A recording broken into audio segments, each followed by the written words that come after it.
नमस्कार दोस्तों, मैं विकास मरी आप सभी का अपने YouTube चैनल विनर एजुकेशन पर पुनः एक बार हार्दिक स्वागत करता हूं। हम जो प्रश्नावली पढ़ रहे हैं वो है प्रश्नावली 16.2 और कक्षा कौन सी है 10। आप देख सकते हैं हमारे जो आज का टॉपिक है वो है ठोसों का पृष्ठीय क्षेत्रफल एवं आयतन। कल तक एक वीडियो मैंने अपलोड किया जिसमें मैंने पहला और दूसरा प्रश्न बता दिया। आज वो प्रश्न दे रखा है, तीसरा प्रश्न है। प्रश्न हमारे सामने आप देख सकते हो, बोला एक बेलन के एक सिरे का क्षेत्रफल। एक बेलन दे रखा है तो हमने देखा है बेलन जो होता है, बेलन के कितने सिरे होते हैं? 2 सिरे होते हैं। अब सिरे का मतलब किनारे। ये जो बेलनाकार आप देख सकते हैं, ये भाग दे रखा आपको, एक तो ऊपर का भाग, एक नीचे के भाग को हम क्या बोल सकते हैं? सिरा बोल सकते हैं, किनारा बोल सकते हैं। तो एक तो ये किनारा हो जाएगा, दूसरा ये किनारा हो जाएगा। इसने क्या बता रखा है? एक बेलन के एक सिरे का क्षेत्रफल। एक जो सिरा आपको दे रखा है, जो नीचे वाला भाग देख लो चाहे ऊपर वाला भाग देख लो, जो सिरा होता है उसका कैसा होता है? वर्ताकार। ठीक है, ये जो मैंने एक बेलन का डायग्राम बना रखा है, जो नीचे का भाग आप देख सकते हो वो भी आपको कैसा दे रखा है? वर्ताकार भाग दे रखा है। ऊपर का भाग भी कैसा दे रखा है? वर्ताकार भाग दे रखा है। ठीक है, इसने कहा एक बेलन के एक सिरे का क्षेत्रफल। जो एक नीचे वाला सिरा उसका देख लो चाहे ऊपर वाले का देख लो, दोनों का क्षेत्रफल कैसा मिलेगा? समान मिलेगा, क्योंकि दोनों जो सिरे होते हैं, ऊपर वाला और नीचे वाला, दोनों कैसे होते हैं? सर्वांग सम होते हैं। अब ये जो सिरा है कैसा? वर्ताकार, यानी आपको वर्ताकार भाग जो है सिरा, जो उसका आपको क्षेत्रफल दे रखा है। उसके बाद ये बोल रहे हैं इसकी जो ऊंचाई है, ऊंचाई आप देख सकते हैं, ये जो बेलनाकार भाग है ऊंचाई हम कौन से देखते हैं? सदैव लंबवत देखते हैं। जो ऊंचाई आपको ये बोल रहा है कितने दे रखी है? 21 सेंटीमीटर। तो यहाँ मैंने लिखा 21 सेमी। ये जो आपको बेलन दिया है, बेलन की ऊंचाई आपने देखी लंबवत, वो कितने दे रखी है? 21 सेंटीमीटर। बेलन का वक्र पृष्ठीय क्षेत्रफल हो रही आयतन निकालना है। ये बोला बेलन जो दे रखे इसका वक्र पृष्ठीय क्षेत्रफल कितना होगा और आयतन कितना होगा, ये दोनों इकाई हमें निकालनी है। तो प्रश्न को किस प्रकार से सरल करेंगे? जो इकाई दे रखी है सबसे पहले वो लिखते हैं। तो चलो सरल करते हैं। तो हल यहाँ से लिखा मैंने, आपको जो दे रखा है सबसे पहले वो लिख देते हैं, दिया गया है, दिया गया है। तो आप देख सकते हो, एक तो मैं ये जो बेलनाकार भाग दे रखा है, बेलन जो दे रखा है, बेलन की ऊंचाई ये बोल रहा है कितनी है आपके पास है? 21 सेंटीमीटर इसकी ऊंचाई है। तो यहाँ लिखेंगे दिया गया है बेलन की ऊंचाई। यहाँ लिखा बेलन की ऊंचाई। ऊंचाई आप देख सकते किससे दर्शाते हैं? एच से दर्शाते हैं। ये जो हमारे पास हाइट होती है बेलन की, हाइट जो हमें दे रखी वो कितनी दे रखी है? 21 सेंटीमीटर। ये तो मैंने लिखा, पहला जो भाग दे रखा है वो ऊंचाई को वो लिख दिया। ठीक है, उसके बाद आप देख सकते हो इसके एक सिरे का क्षेत्रफल दे दिया। बेलन के एक सिरे का क्षेत्रफल, बेलन के एक सिरे का क्षेत्रफल, सिरे का क्षेत्रफल। एक सिरे का हमें क्षेत्रफल दे रखा है, वो कितना दे रखा है? 154। ये हो गया आपके पास 154 वर्गी सेमी। हमें ये 2 इकाई दे रखी, नहीं 2 इकाई की सहायता से हमें इसका वक्र पृष्ठीय क्षेत्रफल और आयतन निकालना है। जो भी प्रश्न दे रखे उस प्रश्न में जो कंडीशन दे रखे उस कंडीशन को कहाँ में लेते हैं? प्रश्न को सरल कर सकते हैं। तो आप देख सकते हो हमें 2 कंडीशन दी इसने कहा एक बेलन के एक सिरे का क्षेत्रफल। तो यहाँ लिखा बेलन के एक सिरे का क्षेत्रफल 154 है। उसके बाद ये बोल रहे हैं इसकी ऊंचाई ज्ञात कीजिए। ऊंचाई जो आपके पास ऊंचाई कितनी है? 21 सेंटी। ये दे दिया क्या? अब निकालना है बेलन का वक्र पृष्ठीय क्षेत्रफल निकालना है।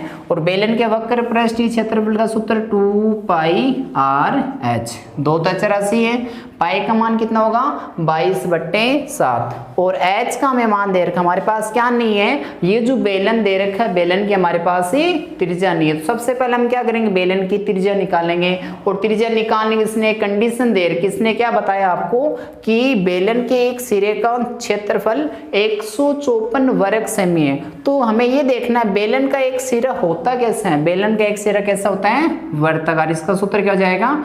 πr² बराबर कितना हो जाएंगे? 154। हो गया। यहाँ तक हमने जो लिखा है वो है बेलन के एक सिरे का क्षेत्रफल। और बेलन का जो एक सिरा होता है, जो वर्ताकार जो नीचे वाला भाग दे रखा है, उसका सूत्र क्या हो जाएगा? πr²। ठीक है, होगी इतना। हम देख सकते हैं पाई जो है, पाई की जगह हम कितने रख सकते हैं? 22/7 गुणा उसके बाद क्या है? r² बराबर कितने? 154। 54। अब सरल करते हैं। अब आप देख सकते हो ये जो भाग है, हम क्या करते हैं, भाग वाला जो कोई पद होता है पक्षांतरण होने के बाद गुणा में जाता है, गुणा वाला कहाँ जाता है, भाग में। तो हम देख सकते हैं 7 हमें कहाँ दे रखे हैं, भाग में दे रखे हैं क्या, तो 154 है, इसके पास कौन जाएगा गुणा में, जो भाग में वो पक्षांतरण होने के बाद गुणा में जाएगा, तो 154 के बट्टा में क्या जाएंगे 7।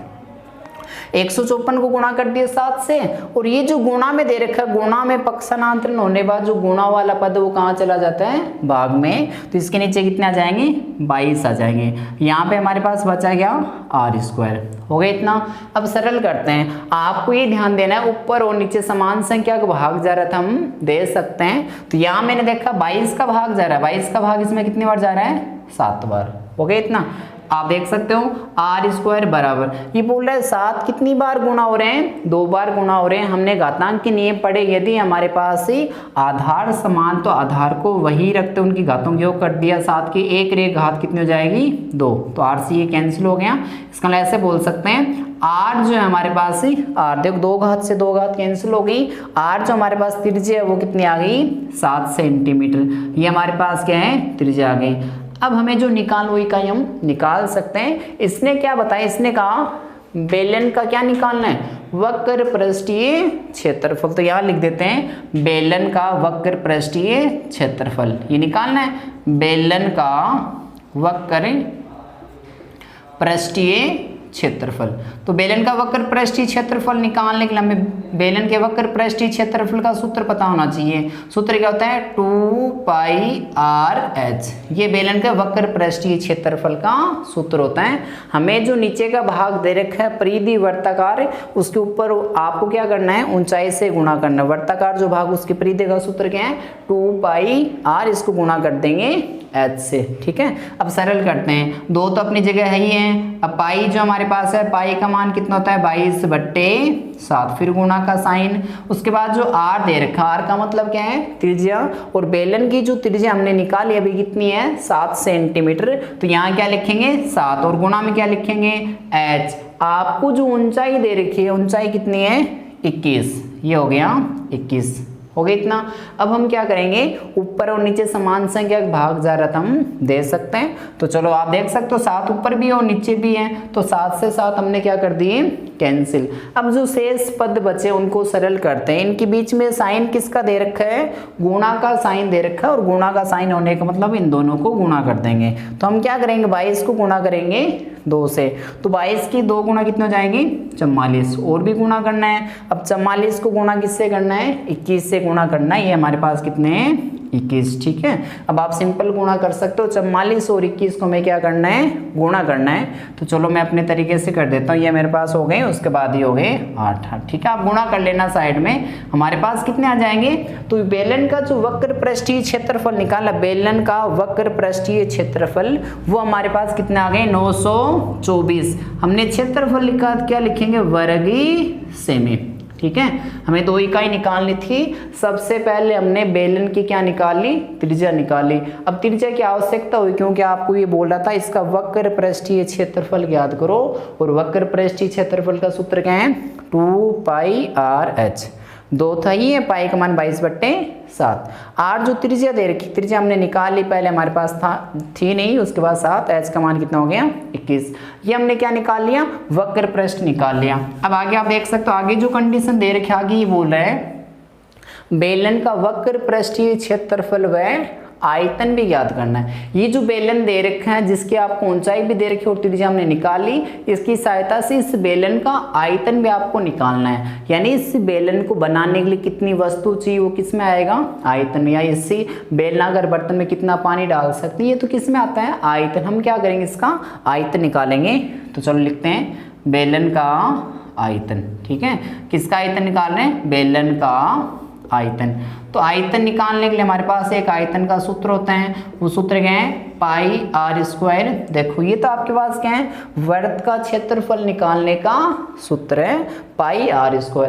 अब इसको गुणा h से कर दो, ऊंचाई से गुणा करते हमारे पास क्या आ जाता है बेलन का आयतन आ जाता है। तो चलो यही सरल करता हूं मैं बराबर में ही। ये मेरे पास कितने हैं पाई, तो यहाँ रख सकते हैं बेलन का आयतन निकालना चाह रहे हैं। चलो बेलन का आयतन नीचे निकालते हैं। पाई का मान कितना हो जाएगा 22/7, हो गया इतना। हमने पाई का मान रखा, पाई का मान कितना है 22/7। आर जो ये बोल रहा है, आर जो दे रखी इसका आपको करना क्या, वर्ग करना है। आर का हमारे पास कितना है 7 है, तो आपको करना क्या है, ये बोल रहा है आर बोल रहा है जितनी मेरी घात है मेरे को उतनी बार लिखना। आर का मान है 7 है, तो 7 को हम कितनी बार लिखेंगे 2 बार। गुणा में आगे क्या दे रखा है, एच दे रखा है। हाइट जो आपके पास है, हाइट इसकी कितनी हो जाएगी 21 सेंटीमीटर। हम क्या लिखेंगे यहाँ पे 21। हो गया इतना काम। 7 से 7 हम क्या करते हैं वापिस ही कैंसिल, क्योंकि ऊपर नीचे समान संख्या को भागी जा रहा है। चलो बराबर का साइन लगा देते हैं। उसके बाद हमारे पास बचे कितने 22, ये लो 22 लिखें। गुणा कितने हैं 7, ठीक है। उसके बाद कितने लिखेंगे 21। चलो सरल करते हैं, पहले 22 और 7 को गुणा करते हैं। 22 और 7 गुण 22 सत्ते कितने 154। इसको गुणा और किससे करना है, 21 से और गुणा करना है, ठीक है। तो हम क्या करेंगे, इनको 21 से गुणा कर लेते हैं। तो चलो ये हमने लिखे 154, गुणा किससे करना है 21 से, तो ये हमारे पास आ जाएंगे, ठीक है। अब 2 से गुणा करेंगे 8, ये इनको जोड़ लो 4 13, ठीक है। तो हमने गुणा करने के बाद क्या देखा, हमारे पास संख्या कौन सी आ गई 32 और 34। ये है क्या, यदि आप आयतन निकालते हो तो आयतन में आपको ध्यान क्या देना है, जो इकाई लिखे वो किस में आएगी, घन में। तो हम यहाँ क्या लिखेंगे, घन सेमी, ठीक है। तो आपने क्या देखा, इस प्रश्न को हमने आसानी से सरल कर लिया। आपको ध्यान में क्या होना चाहिए, बेलन के वक्र पृष्ठीय क्षेत्रफल का और संपूर्ण पृष्ठीय क्षेत्रफल का सूत्र पता होना चाहिए। यदि आप सूत्र पता है तो आप सूत्र के माध्यम से सीधा सीधा सूत्र में आपको सारे मान रखने और इसको सरल करना है और आपके मान आ जाएंगे, ठीक है। तो आप देख सकते हो हमारे क्या है उत्तर। आगे वाले प्रश्न की बात करते हैं। आगे वाले प्रश्न की बात करते हैं। प्रश्न संख्या जो हमें दे रखी है वो है 4। प्रश्न एकदम आसान, आप देख सकते हो इस प्रश्नावली का सबसे मोस्ट प्रश्न यही है और एकदम आसान सा प्रश्न दे रखा। मोस्ट क्यों है, क्योंकि इसमें 2 बेलन का एक साथ जो जिक्र किया गया। तो आप किस प्रकार से सरल करोगे, आप देख सकते हैं इसने कहा 2, तो आप देख सकते हो मैंने 2 क्या बना रखे हैं, बेलन। 2 लंबवर्तीय बेलन है। तो पहली बात यहाँ से देखते हैं लंबवर्तीय बेलन किसे कहते हैं। लंबवर्तीय बेलन वैसे तो आप देख सकते हो यदि लंबवत बेलन को रखा हुआ तो उसे हम क्या बोल सकते हैं, लंबवर्तीय बेलन। यानी यदि आधार के साथ वो कितने डिग्री का कोण बनाते हैं, 90 डिग्री का कोण बनाते, तो उन्हें हम क्या बोल सकते हैं, लंबवर्तीय बेलन। ये बेलन भी लंबवर्तीय बेलन क्यों मैंने एकदम सीधा रखा हुआ है, वैसे ये दूसरा बेलन भी क्या है, लंबवर्तीय बेलन। तो लंबवर्तीय बेलन किससे कहते हैं, जो आधार के साथ लंबवत होते हैं उसे लंबवर्तीय बेलन कहते हैं। तो चलो आगे से, इसने कहा 2 लंबवर्तीय बेलन जो है, बेलन की त्रिज्याओं का अनुपात। आप देख सकते हो आपको बेलन कितने दे रखे हैं, 2 बेलन दे रखे थे, इन दोनों की त्रिज्या भी क्या होगी, अलग अलग होगी। और त्रिज्याओं के अनुपात ये बोल रहा है कि 2:3 है। कितना दे रखा है, 2:3। यदि इनकी त्रिज्याओं का अनुपात 2:3 है तो आप देख सकते हो एक की त्रिज्या जो है कम है, तभी तो अनुपात कम है। तो त्रिज्या इन दोनों में से देखेंगे, हमारे पास इसकी त्रिज्या कम है, इसकी त्रिज्या क्या हो जाएगी, ज्यादा हो जाएगी, ठीक है। तो आप देख सकते हो जिसकी त्रिज्या कम मैंने कह दी, इसकी जो त्रिज्या मेरे पास वो कितनी है, R1 बोल देंगे, ठीक है। इसकी जो त्रिज्या मैं बोल सकता हूँ R2, उसकी त्रिज्या क्या हो जाएगी R1। छोटे वाली त्रिज्या कम होगी ना, तो आप देख सकते हो ये जो इसकी त्रिज्या R1, इसकी क्या हो जाएगी R2। हमें जो दे रखा है अनुपात दे रखा है, त्रिज्या नहीं दे रखी, लेकिन हम अंदाजा लगाएंगे यहाँ से। इसने कहा दोनों बेलनों की त्रिज्याओं का अनुपात 2:3 है, यानी पहले की त्रिज्या क्या है, कम है। तो यहाँ मैंने देखो इसकी त्रिज्या कम है और इसकी त्रिज्या क्या है, ज्यादा, ठीक है। यदि त्रिज्या ज्यादा दे रखी है तो आप देख सकते हो बेलन भी जो आपके पास होगा वो कैसा होगा, बड़ा होगा। आधार के सापेक्ष आप देखोगे आधार के ऊपर जिसकी त्रिज्या कम होगी वो स्थान कम स्थान घेरेगा, जिसकी त्रिज्या ज्यादा होगा आधार पे क्या करेगा, ज्यादा स्थान घेरेगा, ठीक है। तो चलो इसने कहा 2 लंबवर्तीय बेलन की त्रिज्याओं के अनुपात कितने हैं, 2:3, ठीक है। तो मैंने इसको बोल दिया R1, इसको बोल दिया R2। ऊंचाइयों का अनुपात आपको ये बोला, इनकी ऊंचाइयों का अनुपात कितना है, 5:4 है। तो आपको ये बोले एक की ऊंचाई क्या दे रखी है, आपको ज्यादा दे रखी है। तो मैं आप देख सकते हो इसकी ऊंचाई मैंने ज्यादा ली, इसकी क्या ली है, कम। ऐसा हो सकता है ना, इसकी तो त्रिज्या कम है तो ऊंचाई ज्यादा, इसकी त्रिज्या ज्यादा तो ऊंचाई क्या हो जाएगी, कम। आपको ये बोले इनकी ऊंचाइयों का अनुपात कितना है, 5:4 4 और 5:4 होने का मतलब आप देख सकते हो पहले की ऊंचाई ज्यादा है। ये हमारे पास पहला है, इसको मैंने बोल दिया हाइट, जो मेरे पास पहले बेलन की हाइट हो जाएगी h1 और दूसरी क्या हो जाएगी h2। आप देख सकते हो पहले की हाइट ज्यादा है तो दूसरी की हाइट क्या है कम, तो पहले की हाइट ज्यादा दूसरी की हाइट क्या हो जाएगी कम। तो चलो पहले की जो त्रिज्या वो क्या है कम, दूसरी त्रिज्या क्या है ज्यादा होगी। अब ये बोल रहे हैं इनका करना क्या है, दोनों बेलन के वक्र पृष्ठ के क्षेत्रफल का अनुपात कितना वो बताना है और इनके आयतन का अनुपात कितना आएगा वो हमें बताना है। तो प्रश्न एकदम आसान सा प्रश्न दे रखा है, चलो सरल करते हैं। और कभी भी आपको अनुपात के रूप में दे रखा है तो प्रश्न को किस प्रकार से सरल करेंगे वो आप देख सकते हो। सबसे पहले हम लिखेंगे, देखना यहाँ से सरल कर रहे हैं। माना हमारे पास बेलन कितने हैं, 2 बेलन। माना पहले लंबवर्तीय बेलन, ठीक है। बेलन कौन सा है, लंबवर्तीय। माना पहले लंबवर्तीय बेलन की त्रिज्या मान लेते हैं। पहले लंबवर्तीय बेलन जो मैंने दाईं साइड बना रखा है उसको मैंने पहला बेलन कहा है। पहले लंबवर्तीय बेलन की त्रिज्या कितनी हो जाएगी, त्रिज्या r1 व ऊंचाई क्या हो जाएगी h1 है, ठीक है। ये हमने मान लिया। मैंने क्या लिखा है, पहले लंबवर्तीय बेलन की, माना पहले लंबवर्तीय बेलन की त्रिज्या जो है आपकी वो कितना हो जाएगी r1, ऊंचाई क्या हो जाएगी h1। क्योंकि आप वैसे भी ध्यान रख सकते पहला है तो r1 और ही h1 हो जाएगा, ठीक है। ऐसे ही दूसरा, तो दूसरे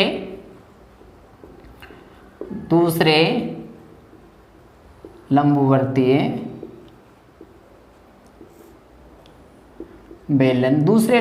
बेलन की त्रिज्या आप देख सकते हो। एक और बेलन जो दूसरा बेलन उसकी त्रिज्या मैंने कितनी मान रखी है, मैंने कहा ये जो बेलन आपके पास इसकी त्रिज्या क्या है r2। दूसरे बेलन की त्रिज्या जो है r2 व ऊंचाई आप देख सकते हो, ऊंचाई आपको जो दे रखी है वो कितनी हो जाएगी, ऊंचाई h2 है। हो गया इतना काम, ठीक है। तो हमने क्या किया, अभी पहले लंबवर्ती बेलन की त्रिज्या और ऊंचाई मान ली r1 और h1, दूसरे लंबवर्ती बेलन की त्रिज्या r2 और h2 है। अब चलो प्रश्न को सरल करते हैं। प्रश्न जो दे रखा है वहां आपको ध्यान देना है, दो लंबवर्तीय बेलन है, दो लंबवर्ती बेलन की त्रिज्याओं के अनुपात। तो पहले बेलन की त्रिज्या क्या है r1 और दूसरे बेलन की त्रिज्या क्या है r2। और आपको कभी अनुपात का कह दे इसका मतलब बट्टा के रूप में दे रखे हैं। ये बोल रहे हैं त्रिज्याओं का अनुपात कितना है 2:3। तो आप देख सकते हो त्रिज्याओं का अनुपात है, तो पहले एक त्रिज्या r1 दूसरी त्रिज्या क्या हो जाएगी r2। और r1 और r2 का जो अनुपात है, दोनों त्रिज्याओं का जो अनुपात वो कितना है 2:3, यानी 2 कितने लिख सकता हूँ 3, ठीक है। आपको यदि त्रिज्याओं का अनुपात दे रखा है 2:3 है तो मैं इनको क्या लिखूं 2/3 है किसका, ये त्रिज्याओं का अनुपात, ठीक है। उसके बाद ये बोल रहे हैं ऊंचाइयों का अनुपात, किसका अनुपात दे रखा है, ऊंचाइयों का अनुपात दे रखा है। तो चलो ऊंचाई जो पहले की ऊंचाई क्या हो जाएगी h1, दूसरी की ऊंचाई क्या हो जाएगी h2। ये बोला है ऊंचाइयों की जो अनुपात है आपके पास वो कितने हैं 5:4, यानी 5/4 लिख दिया मैंने। हो गया इतना काम। अभी तक तो हमने वो इकाई लिखी है जो हमें चाहिए होगी प्रश्न को सरल करने के लिए, ठीक है। और आपको भाषा लिखनी जरूरी होगी। आप किस प्रकार से सरल करोगे आगे देखो। इसने कहा है दोनों बेलनों के वक्र पृष्ठीय क्षेत्रफल का क्या बताना, आपको अनुपात बताना है। एकदम आसान सा प्रश्न आप सरल करते हैं तो आप देख सकते हो, मैं ऐसे लिख सकता हूं, पहले लंबवर्तीय बेलन का वक्र पृष्ठीय क्षेत्रफल। हम क्या करेंगे, पहले बेलन का वक्र पृष्ठीय क्षेत्रफल निकाल के और अनुपात का मतलब बट्टा के रूप में, ठीक है। ये तो गया पहले lambdaवर्तीय बेलन का वक्र पृष्ठीय क्षेत्रफल। ऐसे में इसमें भाग देंगे दूसरे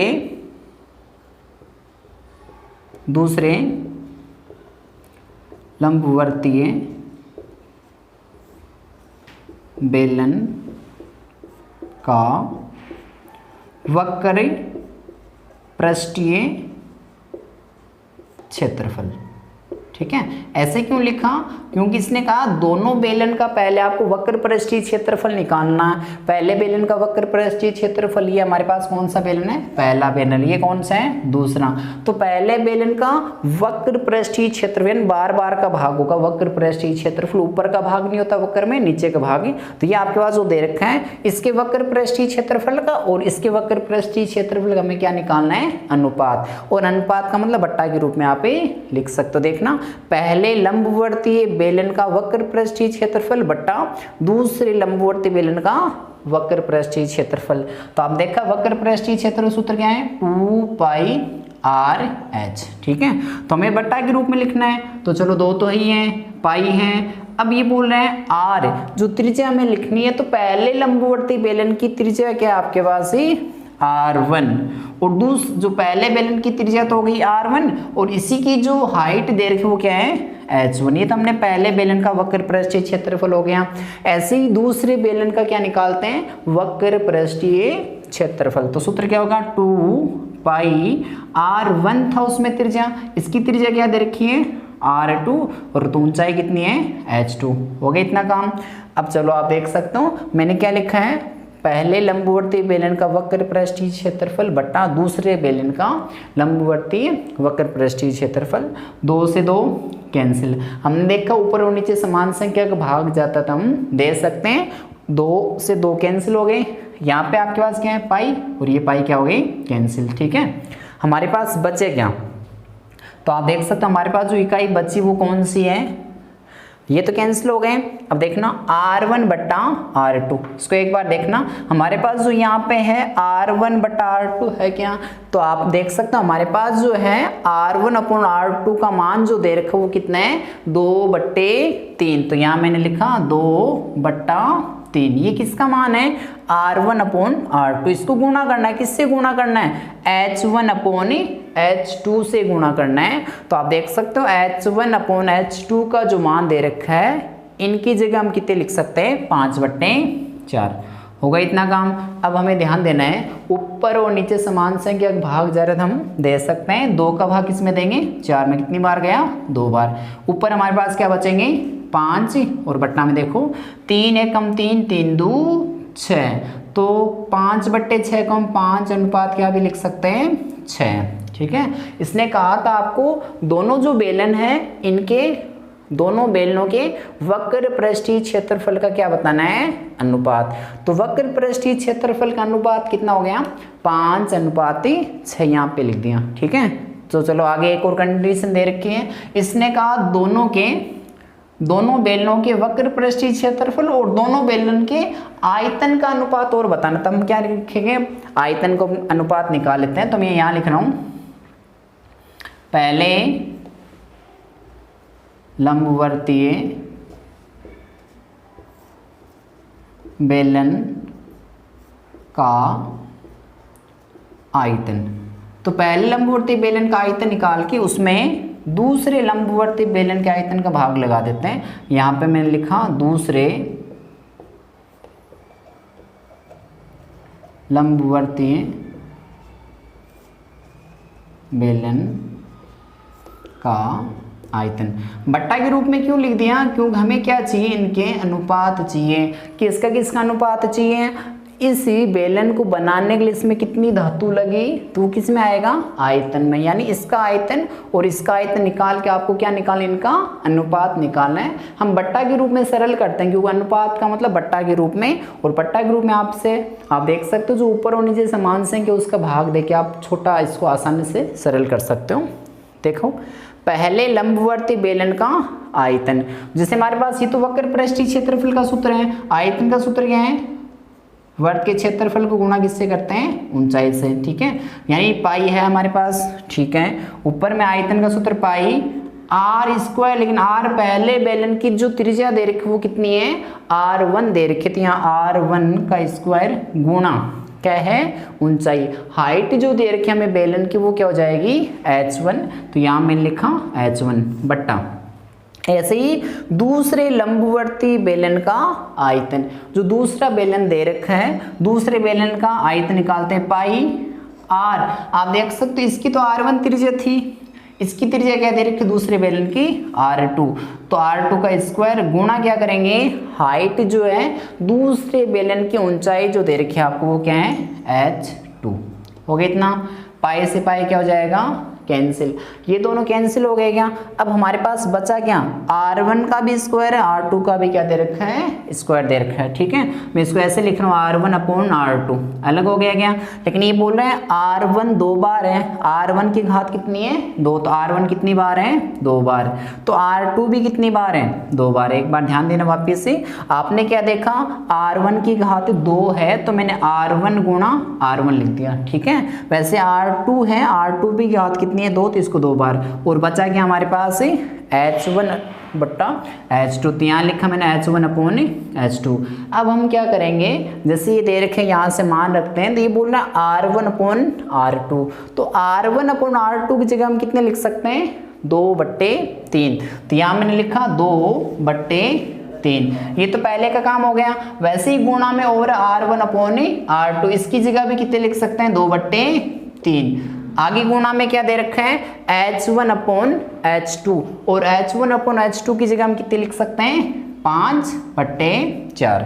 अब हम देखेंगे ऊपर और नीचे समान संख्या का भाग जा रहा तो हम दे सकते हैं 2 एकम 2, 2 दूनी 4, यहाँ 2 आ गए, और 2 से वापस ये 2 कैंसिल हो गए, तो हमारे पास जो इकाई बची है वो आप देख सकते हो। ऊपर तो क्या बचेंगे 5, और नीचे आप देख सकते हो 3, और 3 को गुणा करने के बाद हमारे पास कितने आएंगे 9। तो दोनों लंबवर्ती बेलन के आयतन का जो अनुपात है वो आयतन का अनुपात कितना आ गया 9:7। एक बार ये प्रश्न वापस समझा देते हैं। प्रश्न एकदम आसान, आपको किस प्रकार से करना आप देख सकते हो। इसने बताया कि 2 लंबवर्तीय बेलन, तो आप देख सकते हो हमारे सामने कितने बेलन, ये तो पहला बेलन, ये कौन सा बेलन हो जाएगा दूसरा, और दोनों बेलन कैसे दे रखे हैं लंबवर्ती बेलन दे रखे हैं। तो लंबवर्ती बेलन किसे कहते हैं, जो बेलन आधार के साथ लंबवत रहते हैं वो कैसे होते हैं लंबवर्तीय बेलन। तो आप देख सकते हो ये भी आधार के साथ लंबवत हैं, और ये भी आधार के साथ क्या दे रखे हैं लंबवत दे रखा है। इसने कहा 2 लंबवर्ती बेलनों की त्रिज्याओं का अनुपात, तो आप देख सकते हो त्रिज्याओं के अनुपात आपको अलग अलग दे रखे हैं, और अलग अलग त्रिज्या देने का मतलब आप देख सकते हो इनकी जो साइज होगी आकृति होगी वो अलग अलग होगी। तो पहले की त्रिज्या बोल रहे हैं अनुपात जो 2:3 है, तो पहले की त्रिज्या कम है और दूसरे की त्रिज्या क्या है ज़्यादा। ठीक है, तभी अनुपात आपके पास से अलग अलग है। तथा ऊंचाइयों का अनुपात, जो ऊंचाइयों का अनुपात है वो कितना है 5:4। तो आप देख सकते हो इसने कहा कि पहले बेलन की ऊंचाई ज़्यादा है, पहले बेलन की क्या ज़्यादा है ऊंचाई, और दूसरी ऊंचाई क्या है कम है। ठीक है, तो दोनों बेलनों के वक्र पृष्ठीय क्षेत्रफल और आयतनों का हमें क्या निकालना है अनुपात निकालना है। किस प्रकार से इस प्रश्न को सरल करेंगे, तो आप देख सकते हो मैंने क्या लिखा है, माना हमारे पास 2 बेलन ना, इसने ऊंचाई नहीं दे रखी त्रिज्या नहीं दे रखी, हमें ऊंचाई और त्रिज्या के क्या दे रखे इसने अनुपात दे रखा। तो अनुपात वाले प्रश्न में हम क्या करेंगे मान लेंगे पहले एक बार त्रिज्या और ऊंचाई को। ठीक है, तो मैंने क्या लिखा है, माना पहले लंबवर्तीय बेलन की त्रिज्या, तो जो पहला बेलन है उसकी कुछ न कुछ त्रिज्या होगी, उस त्रिज्या का मैं नहीं पता, अनुपात का जरूर पता है 2:3 है, वो तो इन दोनों की त्रिज्याओं के अनुपात निकालें तब की बात है, हमें अनुपात का नहीं, हमें ये पता करना इसकी त्रिज्या कितनी। तो मैंने क्या मान ली पहले लंबवर्ती बेलन की त्रिज्या है R1, तो ऊंचाई कितनी है H1, ऐसा ही काम है। तो देखो माना पहले लंबवर्तीय बेलन की त्रिज्या R1 व ऊंचाई H1 है। ठीक है, ऐसी दूसरा जो बेलन दे रखा है, ये मेरे पास दूसरा बेलन, तो मैंने दूसरे बेलन किस प्रकार से लिखा है, दूसरे लंबवर्तीय बेलन की त्रिज्या, तो दूसरे बेलन की त्रिज्या कितनी हो जाएगी R2, वो ऊंचाई कितनी हो जाएगी H2। यहाँ तक हो गया। अब किस प्रकार से सरल करेंगे, तो आप देख सकते इसने क्या बताया है, जो त्रिज्याओं के अनुपात है, त्रिज्या का अनुपात कितना है 2:3, 2:3 को मैंने क्या लिखा है 2/3। तो पहले की जो त्रिज्या है वो हमने मान ली अभी कितनी है R1, और दूसरी त्रिज्या क्या है R2, इनका अनुपात लिख दिया। वैसे ही आपको पहला जो बेलन है उसकी ऊंचाई कितनी है H1, इसकी ऊंचाई दे रखी है, और दूसरे बेलन की ऊंचाई जो है वो क्या है H2, और ऊंचाई का अनुपात कितना है 5:4 या 5/4 हो गया। अब ये बोल रहे हैं दोनों बेलनों के वक्र पृष्ठीय क्षेत्रफल का हमें क्या बताना है, अनुपात। इन दोनों बेलन का जो वक्र पृष्ठीय क्षेत्रफल या तो आप अलग अलग निकाल सकते हो या हम क्या करेंगे बट्टा के रूप में सरल कर सकते हैं। ये बोल रहे हैं इनका अनुपात कितना होगा, वक्र पृष्ठीय क्षेत्रफल। तो वक्र पृष्ठीय क्षेत्रफल किसे कहते हैं, जिसमें ऊपर का भाग नहीं होता और नीचे का भाग नहीं होता, वो बेलन का क्या कहलाता है, वक्र पृष्ठीय कहलाता है। तो हम क्या लिखेंगे, देखो पहले लंबवर्ती बेलन का वक्र पृष्ठीय क्षेत्रफल और दूसरे लंबवर्ती बेलन का वक्र पृष्ठीय क्षेत्रफल का हम क्या निकाल रहे हैं, बट्टा के रूप में लिखने का मतलब दोनों बेलनों के वक्र पृष्ठीय क्षेत्रफल का अनुपात निकाल रहे हैं। तो वक्र पृष्ठीय क्षेत्रफल का सूत्र क्या है, 2πr/h। 2 है ये, पाई है, r की जगह पहले बेलन का हम वक्र पृष्ठीय क्षेत्रफल निकाल रहे हैं तो पहले की त्रिज्या है r1, तो ऊंचाई कितनी हो जाएगी h1। ये तो पहले बेलन का वक्र पृष्ठीय क्षेत्रफल हो गया। वैसे आपको दूसरे का देखना है, दूसरे बेलन का वक्र पृष्ठीय क्षेत्रफल का सूत्र 2πr2 और ऊंचाई क्या हो जाएगी h2।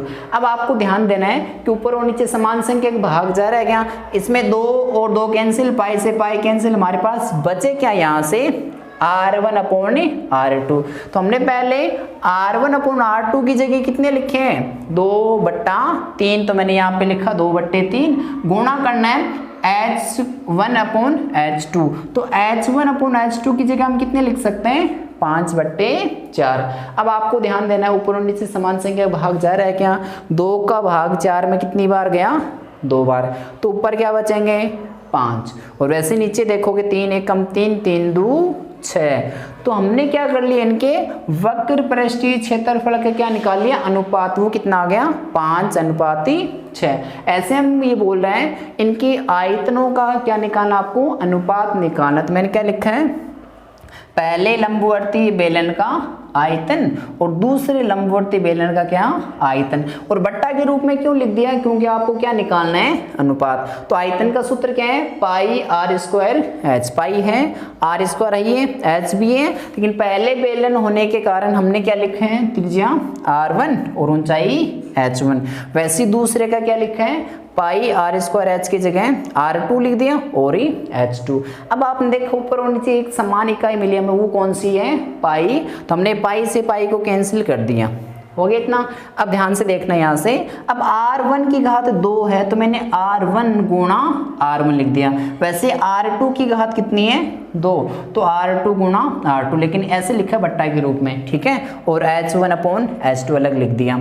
अब इनको सरल करेंगे, ये क्या बोल रहे हैं, r1/r2 है, r1/r2 की जगह हम कितने लिख सकते हैं, 2/3। तो यहाँ मैंने 2/3 लिख दिया। ऐसे r1/r2 इसकी जगह 2/3 और h1/h2 की जगह हमने कितना लिखा, 5/4। 2 का भाग 4 में 2 बार गया, 2 से 2 कैंसिल, ऊपर कितने बचे 5 और नीचे कितने आ गए 3।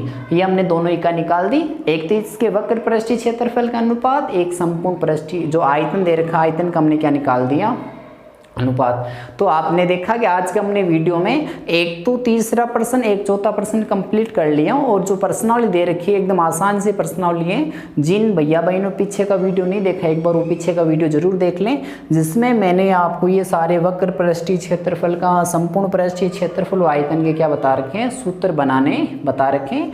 जो भी बच्चे इस मेरे वीडियो को देख रहे हैं वो इस वीडियो का लिंक आगे से आगे शेयर करते रहें, ताकि जो भी बच्चे 10वीं क्लास की तैयारी कर रहे हैं उन तक ये वीडियो का लिंक पहुंच सके। यदि आप हमारे चैनल पर नए हैं तो हमारे चैनल को सब्सक्राइब जरूर कीजिए, ताकि जैसे मैं वीडियो अपलोड करता हूं सबसे पहले आपका वीडियो का लिंक मिल सके। तो जय हिंद, आगे से आगे शेयर जरूर कीजिए।